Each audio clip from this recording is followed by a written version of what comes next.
վտանգի տակ է այս կենտրոնական ընտրական հանձնաժողովի նիստում, որ Հայաստանում հաստատվելու ավազակապետություն։ Այսինքն իրանք թքած ունեն ընդհանրապես որևէ օրենքի արդարության, արդարադատության վրա։ Այբ որ կենտրոնական ընտրական հանձնաժողովը որոշում կկայացնի, ձեր հարցը անշուշտ տեղին է եւ պատասխանը կտրվի։ Որ ճանապարհը շուտ մոտեցնելու է Նիկոլ Փաշինյանի արագ իշխանական զրկման, այն ճանապարհն էլ արդյունավետ է։ Ես հիմա կարող եմ բոլոր ճանապարհները եւ պլյուսները նշել եւ մինուսները։ Ունիվերսալ ճանապարհ չկա, որովհետեւ առաջին հերթին ամեն ինչ պիտի արվի փողոց գեներացնելու համար։ Ինչը կնպաստի փողոց գեներացնելուն, կարող ենք շատ երկար քննարկել, բայց ես խոստանում եմ, այդ ու բազմաթիվ այլ հարցեր այս նիստից հետո պատասխան։ Պարոն Սուրենյանց, Նիկոլ Փաշինյանը այս պարզ գործընթացը, պարզ մաթեմատիկական, աքսիոմատիկ գործընթացը բերել է մեկ այլ դաշտ, մեղադրելով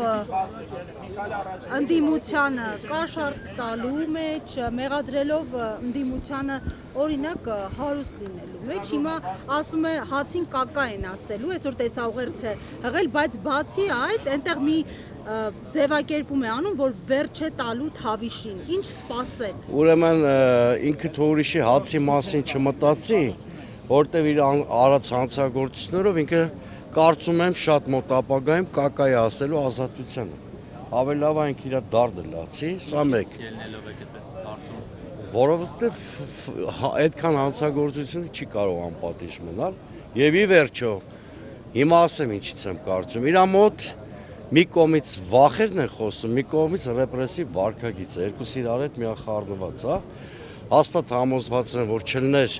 ընդդիմության կոնսոլիդացված ակցիայի մասին լուրը, այսօր ինքը այդ լայվը կամ ուղերձը չեր անի, մյուս կողմից ինքը հասկանում է, որ ընտրությունները իշխանության ճգնաժամը չեն հաղթահարել եւ իր ամեն օրը իշխանության, ինչքան կտևի ես Նոստրադամուսը չեմ կարող ենթադրել,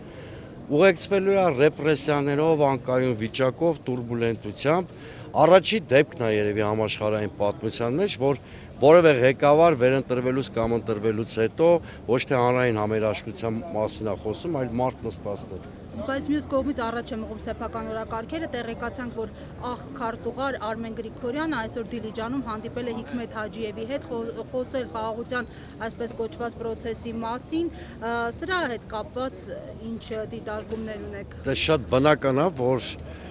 լոյալության դիմաց, այսինքն Ադրբեջանը, Թուրքիան, արևմտյան պետությունները ամեն ինչ արել են Նիկոլ Փաշինյանի կոմֆորտը ապահովելու համար, հիմա եկել է պարտքերը վերադարձնելու ժամանակը, դա ինձ չի զարմացնում եւ պիտի այդ process-ը շատ արագ լինի։ Մյուս կողմից ադրբեջանցիների մոտ կա մտահոգություն, որտեվ Նիկոլ Փաշինյանը այս անգամ իշխանությունը պահպանել է խիստ խոցելի լեգիտիմությամբ եւ ի վերջո որևէ հաշվարկի պարագայում խորհրդանում չունի սահմանադրական մեծամասնություն պարտավորությունները կատարելու համար։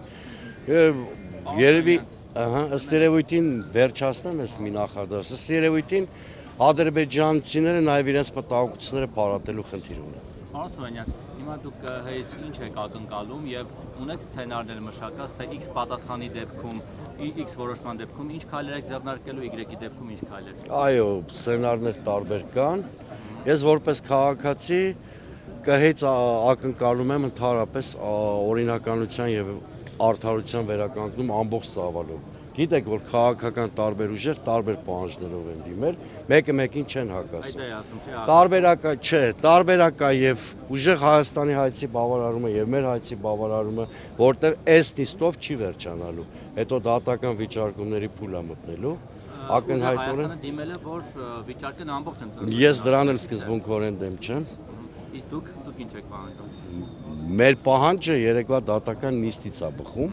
պիտի քննարկվի առնվազն 3 տեղամասերում ընտրողների իրավունքների վերականգնման հարցը։ Հիմա տեսեք, եթե օրինակ ձեր պահանջը բավարարվում է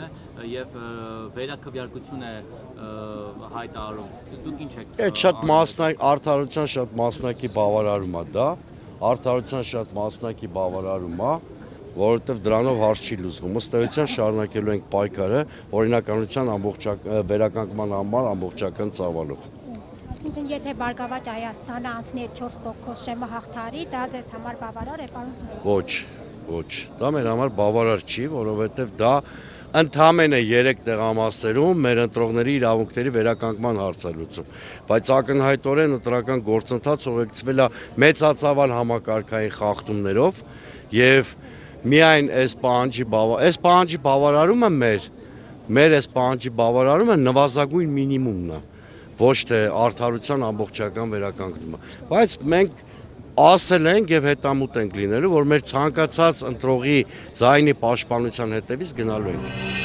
Բաժանորդագրվեք Արմաթ մեդիայի ալիքներին սոցցանցերում, հետևեք մեզ նաև Armat Media AM կայքում։